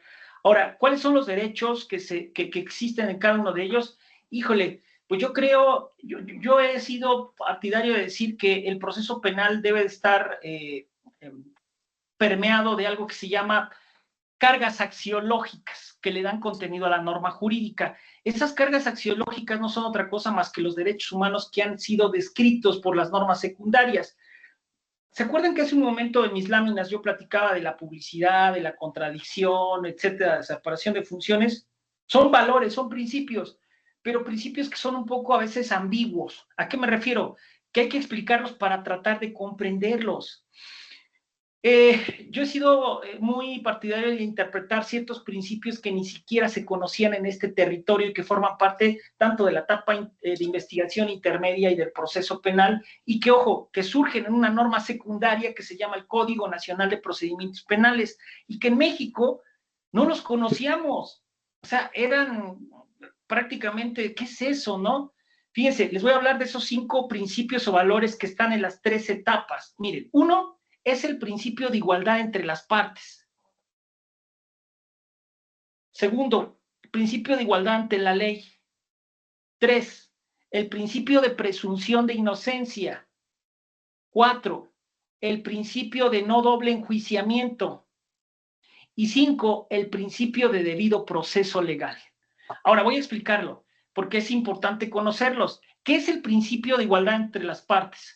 El principio de igualdad entre las partes consiste en que ningún servidor público, llámese fiscal, llámese ministerio público, llámese juez, puede tomar preferencia por alguna de las partes que intervienen en el proceso penal. Para clarificar lo que quiero decir, la igualdad entre las partes y la igualdad entre la ley, lo voy a llevar a casos me gusta siempre utilizar ejemplos muy sencillos. Imagínense a la profesora Joana que diga, a ver, los compañeros que están del lado derecho van a tener 10 de calificación el día de hoy, pero los que están del lado izquierdo van a tener 5. ¿Por qué? Es que me caen mejor los del lado derecho. Yo diría que no estaría mal, ¿verdad? Que les pusiera, es cierto, estoy bromeando. A lo que quiero llegar es a lo siguiente, con base en qué la profesora Joana está tomando este criterio. Y la profesora Joana puede decir, es que el compañero del lado derecho que tiene la gorra fue mi compañero en la primaria, o fue mi compañero, es mi compañero en el gimnasio, es mi compañero cuando vamos a tomar café, y por eso me cae bien. A ver, espérame, es que no se trata de caerle bien a alguien o llevarse bien con alguien. Es decir, la igualdad ante la ley primero es no discriminar. Que la ley no discrimine a nadie por la cuestión de género, por la cuestión de color de piel, por la cuestión de la situación del idioma, el origen étnico, etcétera, por mencionar algunos ejemplos. Pero la condición de la igualdad entre las partes consiste en que todos tienen que ser tratados con las mismas condiciones y prerrogativas, sin que la profesora incorpore algún aspecto personal al momento de decidir. Por eso, la igualdad ante la ley consiste en que todos somos iguales ante la ley, no porque es mi amigo, no porque es mi conocido, pero lo más importante cuando pasamos a la igualdad entre las partes es que exista la objetividad judicial, algo que nos hace falta trabajar, yo creo que toda Latinoamérica, y la objetividad judicial consiste en estar libre de prejuicios económicos, políticos, sociales, religiosos, y que sea la libertad y la igualdad y dignidad humana quien prevalezca y no ese tipo de prejuicios. Bueno, esto que acabo de mencionar es para comentar que estos valores, como la igualdad ante la ley y la igualdad entre las partes en el proceso penal debe de estar presente, o más bien desde la investigación, la etapa intermedia y la etapa de juicio oral. Pero voy más allá. Dice un principio, el principio de presunción de inocencia. Nosotros no sabíamos qué era el principio de presunción de inocencia hasta que surge el sistema acusatorio, ¿no? Es más, el discurso aquí en la justicia penal antes del 2008 era, tú eres culpable, y decía, no soy culpable, la respuesta de la autoridad decía, demuéstrame que no eres culpable. No sé si me voy explicando. Es decir, tú cometiste este hecho presuntamente estimado como delito y la persona decía, no, pero ¿cómo crees? Yo estuve en el momento y en el lugar equivocado, pero yo no cometí esa conducta. La respuesta de la autoridad, demuéstrame que tú no eres culpable. Y dices, bueno, pero ¿por qué? Si tú me detuviste, Tú tienes que investigar, bueno, ese valor, ese principio importante de presunción de inocencia se ha venido trabajando en los últimos años en México, pero no lo conocíamos, por lo menos no como se interpreta a través de su concepto de que toda persona se le presume inocente hasta que se le demuestre lo contrario, pero quien tiene la carga de la prueba son las instituciones, en este caso la Fiscalía, el Ministerio Público, para poder deslindar esa responsabilidad, pero no se conocía. Y este derecho tiene que estar presente en la etapa intermedia, en la etapa de investigación y en la etapa de juicio oral. Y voy más allá. Ese principio de no doble enjuiciamiento, ¿a qué me refiero? No sé, en Colombia, he tenido la suerte de estar allá en Envigado, también en Medellín, pero, pero en México, imagínense, voy a poner un ejemplo, hace algunos años se le investigaba un delito de robo a alguien. Y tal vez una institución se utilizaba para poderle iniciar este delito. Y decían, no, pues es que no se le encontró nada, ya se dictó una sentencia. ¿Saben qué? Vuelvan a investigar el delito. Inicien otra vez la investigación porque ya encontraron algunas pruebas supervinientes y vuelvan a realizar la investigación. Bueno, esto generaba como que, ahora, si no es por esto, es por lo otro, pero tiene que iniciarse una investigación. Sonaba más como una represalia por parte del Estado o el sembrarle alguna información para que se le dictara una sentencia que realmente que la persona hubiera realizado un hecho. Y este doble enjuiciamiento consiste que si una persona es investigada, llevada a juicio y dictada una sentencia por un delito y salió una sentencia absuelta y causó ejecutoria, ya no se le puede investigar por los mismos hechos que ya fueron juzgados.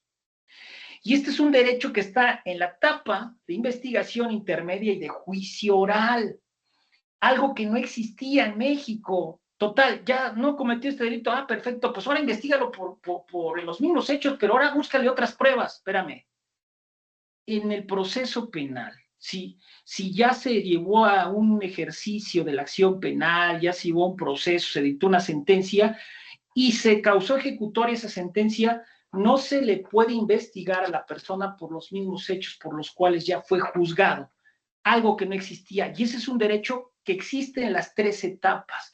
Pero voy más allá, más importante, el debido proceso legal. Este principio, este valor está en las 3 etapas y consiste en que se respete cada una de las pruebas, ¿sí? Cada una de las pruebas. Le voy a poner un ejemplo. En México hablábamos de las pruebas, ¿sí? ¿Qué es la prueba? ¿Qué es la prueba confesional, la testimonial, la pericial, la reconstrucción de hechos? Por mencionar algunos. Pero entramos a debate cuando hablábamos de qué es una prueba ilegal y qué es una prueba ilícita. Y todos, pues no sabemos, ¿no? Sí la hemos escuchado. Pero cuando surge el sistema acusatorio, comenzamos a explicar esta diferencia entre una prueba ilícita y una prueba ilegal. ¿Por qué? Porque son derechos que están consagrados tanto en la etapa intermedia, en la etapa de investigación, como en la etapa de juicio oral. ¿A qué me refiero? Voy a clarificar. Miren, la prueba ilícita consiste que una prueba se obtenga con la violación de derechos humanos.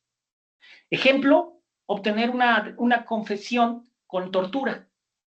Esa es una prueba, sí, ilícita.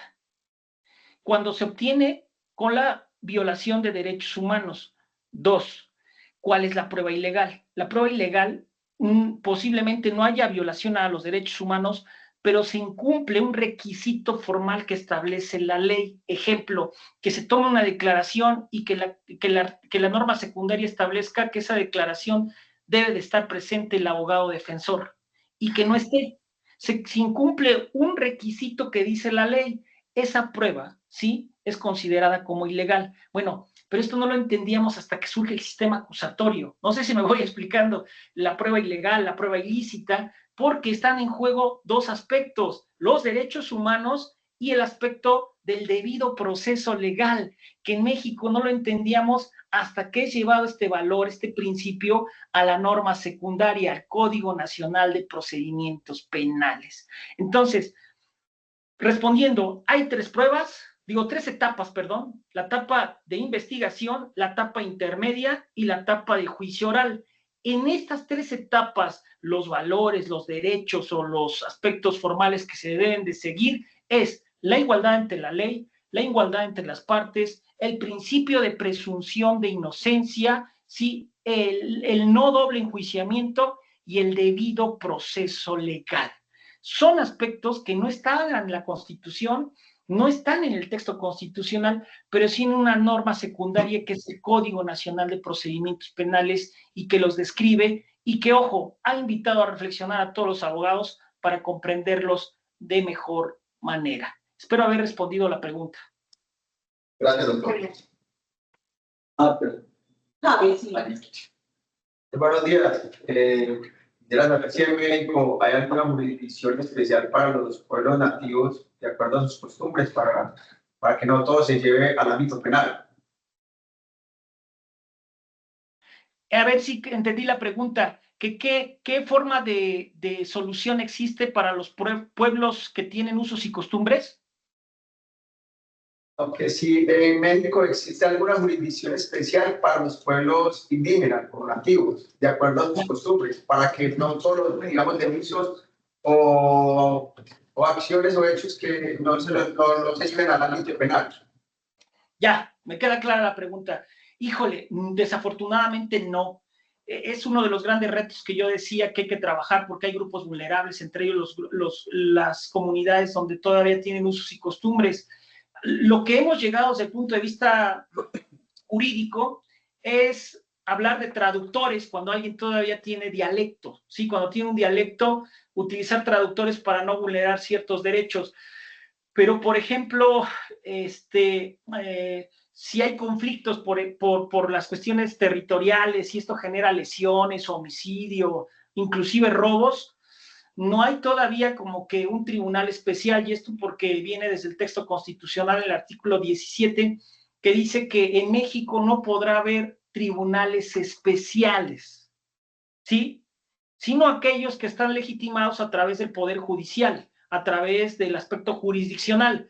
Y esto sí nos lleva a la reflexión porque si hay pueblos y comunidades indígenas que inclusive se rigen por usos y costumbres que a veces pueden contradecir la norma jurídica. Voy a poner un ejemplo. Hay comunidades indígenas en México donde si una familia está integrada por 5 hermanos y uno de ellos se casa, pero fallece este hermano, el que sigue tiene que casarse con la viuda.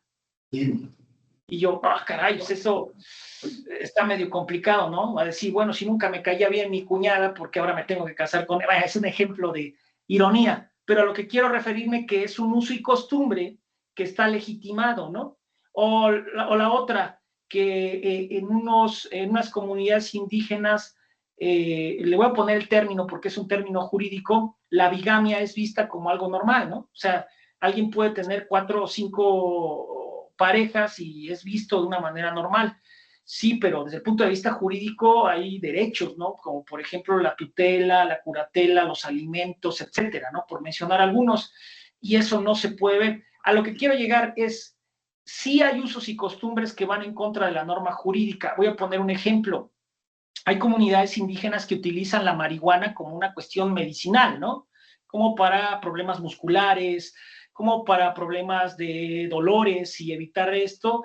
Pero ojo, en México hay ciertos estupefacientes y psicotrópicos que están prohibidos y alguien que viaja de esa comunidad indígena a la ciudad puede llevar 3 kilos porque va a estar allá 2 meses y quiere tener todo lo necesario, lleva 3 kilos de marihuana y lo detienen en los filtros de las terminales y le dicen, no, sabes que estás detenido y te vas a un proceso penal, ¿no? ¿Por qué? Pues no puedes traficar, viajar con este tipo de sustancias. Pero es que allá en mi pueblo, en mi comunidad, lo hacemos y nadie nos dice que está mal. Perfecto. Creo yo que sí hace falta trabajar mucho en regular estos usos y costumbres, lo que yo he considerado como un derecho difuso, que debemos de trabajarlo de manera correcta y darle esa posibilidad al derecho penal de que lo solucione. Yo interpreto, y a lo mejor ahí la maestra Joana me puede ayudar, yo interpreto se debe a este discurso del principio de estricta legalidad que tiene el derecho penal, a diferencia, por ejemplo, de los derechos humanos, ¿no? Que deben de ser un poquito más amplios a través del abanico, a través de este aspecto de legitimador de los derechos humanos. El derecho penal se basa en un principio llamado la estricta legalidad, y este principio del derecho que yo siempre establezco, que los penalistas específicamente tradicionales mencionan: el desconocimiento de la norma jurídica no te exime de su responsabilidad. El desconocimiento de la norma jurídica no te exime de tu responsabilidad.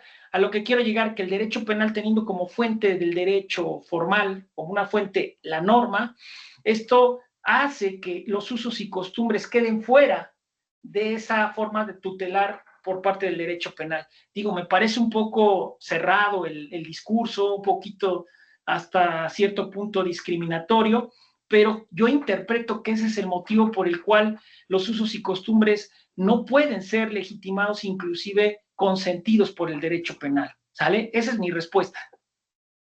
Mi profe Rafael, tenemos una pregunta acá. Usted nos dijo que había 3 etapas, que es la inicial, la intermedia y el equipamiento. En esas etapas hay un procedimiento abreviado, compacto, más célebre. Sí, en México existe 2 aspectos muy importantes: los acuerdos reparatorios, y 2, el procedimiento abreviado. Digamos que estos 2 aspectos se dan en la etapa intermedia, es decir, antes de que se dé inicio la etapa del juicio oral. ¿A qué se refiere con los acuerdos reparatorios? Ejemplo, lo que venía yo comentando que tendría que hacer los mediadores, es decir, los medios alternos de solución de conflictos tendrían que hacer esta función, este trabajo de mediar, conciliar. Sin embargo, digamos que esta función la hacen estos acuerdos reparatorios. Ejemplo, siempre y cuando el delito no sea considerado como grave.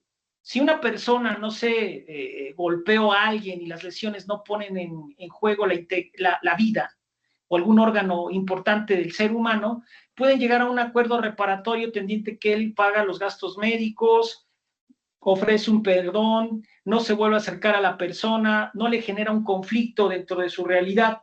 Y esto, maestra Joana, se le considera como un acuerdo reparatorio, es decir, que la persona acepta la conducta, pero se compromete a reparar el daño causado.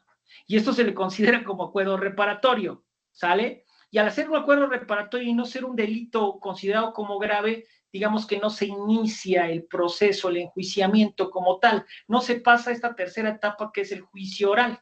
Y ahí queda, y con la salvedad de que si no se cumple cada una de ellas, se inicia el proceso. Bien, el otro, que es el procedimiento abreviado, cambia esto. En el procedimiento abreviado, solo tiene 2 objetivos. Uno, que se acepte la responsabilidad por parte del presunto responsable, que diga si efectivamente yo cometí el hecho presuntamente estimado como delito, si es cierto como lo establecen los testigos, si es cierto como cada uno de los medios probatorios se fue describiendo y comprobando. Pero, a cambio de eso, la pena que se le iba a imponer a aquella persona disminuye. Y eso queda a discreción del juez, pero necesariamente para que pueda proceder ese procedimiento abreviado, valga la redundancia, debe de existir la confesión, que realmente se acepte la culpabilidad y la responsabilidad del hecho por el procesado, inculpado, acusado, y que el juez disminuya la pena. Por lo regular, la pena máxima o mínima que se vaya a imponer se le va a tener que disminuir tal vez en un cuarto de la misma. Entonces, estos 2 aspectos que forman parte del proceso penal se les considera como formas anticipadas de terminación del proceso, ¿sí? Formas anticipadas de terminación del proceso, porque en los 2 casos no va a haber algo que se le conoce como juicio o litis. Es decir, la tercera etapa del proceso penal no se manifestaría, porque recordemos que esta tercera pues hay confrontación, hay debate, hay interrogatorio, contrainterrogatorio, como tal, se da esa confrontación. Con estos dos aspectos que se dan en la segunda etapa, en la etapa intermedia, como es los acuerdos reparatorios y el procedimiento abreviado, se evita esta etapa de juicio y solo se puede llegar a algo llamado resolución, que puede ser condenatoria o absolutoria. Pero, ojo, queda a discreción del juez de si procede o no. ¿Sí? Entonces, sí es muy complicado. Ahorita recordando, hace como 3 meses antes de que terminara o iniciando el 2025, se dio un debate porque este procedimiento abreviado ha generado un poquito de polémica en el aspecto empírico. ¿Por qué? La Constitución establece que el acusado, el procesado, puede solicitarle al juez llevar a cabo un procedimiento abreviado. En él acepta la responsabilidad y la culpa del hecho, y 2, deja a discreción del juez la disminución de la pena, pero necesariamente tiene que haber una disminución de la pena. Perfecto. Pero la norma secundaria establece que a petición del Ministerio Público puede solicitarse el procedimiento abreviado. Es decir, la Constitución me dice que es el inculpado, que es el procesado, con consentimiento de la víctima, y irse a ese procedimiento abreviado. En la norma secundaria no maneja eso. Dice que el Ministerio Público. Digo, bueno, pero es que el Ministerio Público lleva los intereses, protege los derechos de la víctima, pero no del acusado ni del procesado. Lo que algunos hablan de que se presta a la corrupción. ¿Por qué? Porque si existe, digamos, un consentimiento del Ministerio Público, es porque hay cierto aspecto donde ya se llegó a un acuerdo para que él pueda solicitarlo. Y él puede decir, no lo solicito hasta que tú no me puedas realizar este tipo de acciones para que yo solicite esta petición. Entonces, ese es un candado que ahí está, muy complicado, pero sí, efectivamente, en México existen 2 aspectos que no nos permiten llegar al juicio como tal, a la etapa de juicio oral, como son los acuerdos reparatorios y el procedimiento abreviado, que tienen muchas críticas ahí y que hay que perfeccionarlos, mejorarlos, pero sí existen estos 2 mecanismos. Y ojo, no es para todos los delitos. Por ejemplo, el homicidio no procede el procedimiento abreviado, las lesiones graves no procede el procedimiento abreviado. Entonces, sí hay que ver sobre qué delitos proceden, sobre todo van más enfocados a los delitos patrimoniales, como el robo, el fraude, el abuso de confianza, y algunos aspectos cuando no ponen en peligro la integridad física o la vida, o las lesiones tardan en sanar menos de 15 días.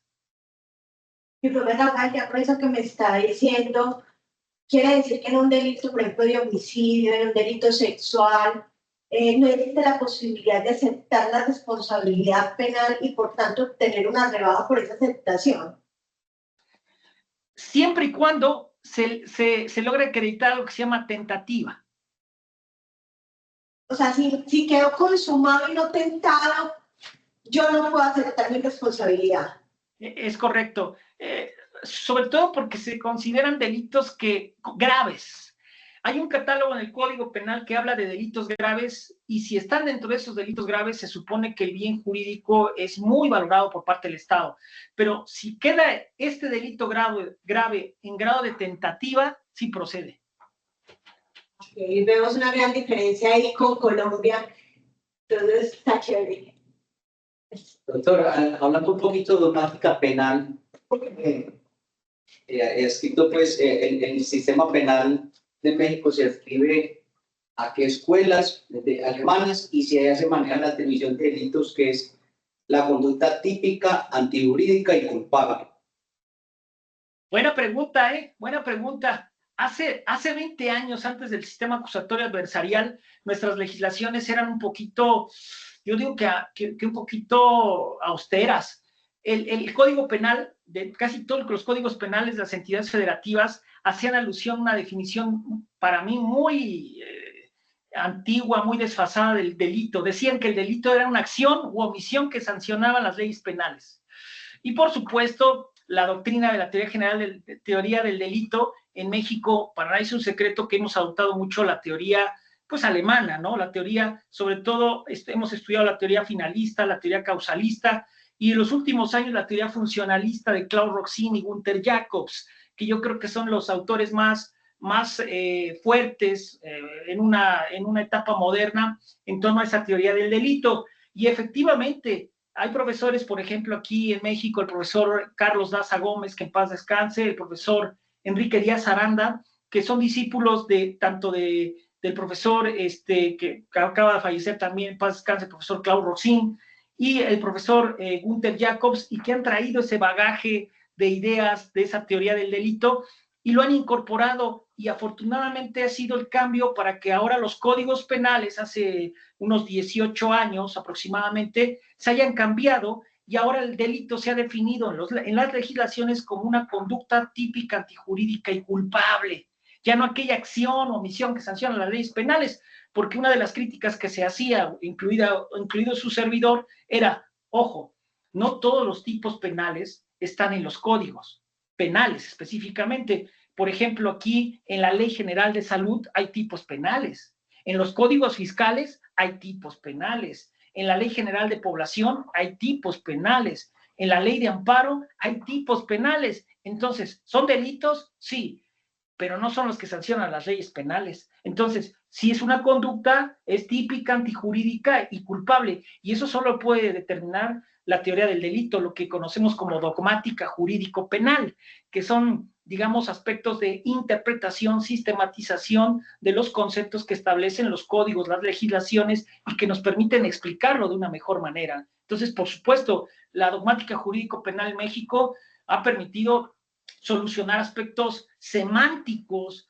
y de interpretación que tienen los códigos. Pero sí, efectivamente, sí se sigue actualmente la escuela funcionalista de don Claude Roxin y de don Gunther Jacobs.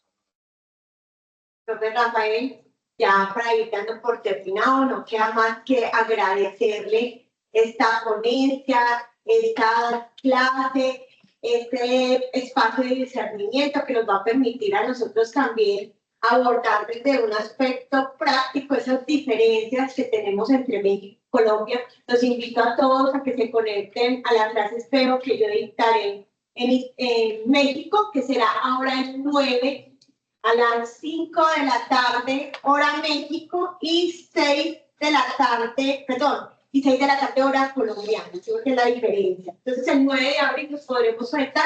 Y ya con la ponencia del profesor Rafael, creo que podremos abordar y identificar esos aspectos que nos diferencian con el procedimiento mexicano, que como él acaba de señalar, pues también tuvo un estudio previo del sistema colombiano, porque nosotros entramos en vigor con mucha anterioridad que ellos, entonces teníamos cierta experiencia que les permitió a ellos, en cierta manera, mejorar algunos aspectos como esa etapa intermedia que nosotros no la tenemos, y que creo que nosotros en Colombia deberíamos avanzar a tener una etapa intermedia con un juez diferente al juez de juzgamiento, que entiendo que es haciendo en México.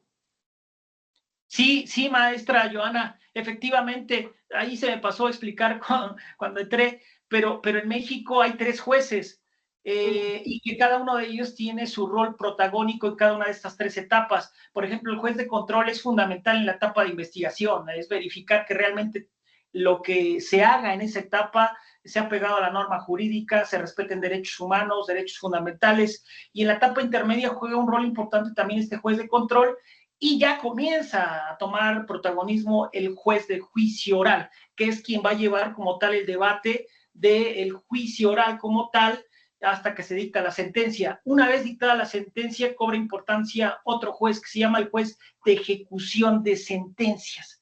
Entonces, sí son 3 jueces que existen aquí en México. Algunos de ellos tienen sus críticas, por supuesto, de, bueno, ¿por qué si el juez de control verifica y protege? ¿Por qué siguen existiendo violación a los derechos humanos? Bueno, ya es un aspecto operativo, pero en la idealidad se supone que estos 3 jueces juegan un rol muy importante dentro de las 3 etapas dentro del proceso penal en México. Fíjese, doctor Rafael, como paréntesis, antes de culminar, que ya mis estudiantes tienen otra clase a las 8:45. Actualmente en Colombia se está transmitiendo en vivo uno de los juicios más importantes de Colombia, que es el juzgamiento de nuestro expresidente Álvaro Uribe. Sí, Y cuando nosotros vemos este procedimiento que estamos siguiendo en vivo de manera tan concentrada, pues vemos que hace poco se solicitó una recusación o se propuso por parte de lo que es una recusación a la juez de conocimiento, que es la juez de juicio, señalándole que ella no estaba siendo imparcial en virtud de decisiones que tomó en la audiencia de acusación y en la audiencia preparatoria, que sería esta intermedia. Porque como nosotros solo tenemos 3 jueces, igual que usted, control de garantías, de juzgamiento y de ejecución de penas, pues en la etapa de juzgamiento, que inicia con la acusación, siempre va a ser la misma juez, en la acusación, en la preparatoria, en el juicio y en la que toma la decisión. Entonces, en la etapa del juicio, pues está alegando que la juez no fue imparcial en la etapa que ustedes denominan intermedia.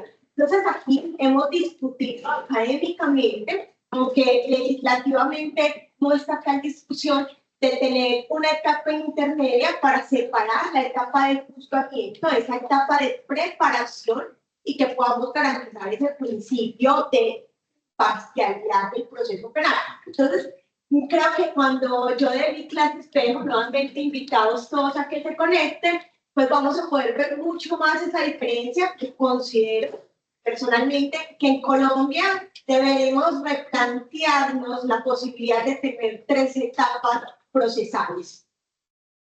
No, pues sí, yo creo que el derecho comparado siempre nos ha permitido primero ver las fortalezas y también las deficiencias. Yo creo que México ha aprendido mucho de la cultura chilena, del sistema jurídico penal, pero también del sistema jurídico penal colombiano.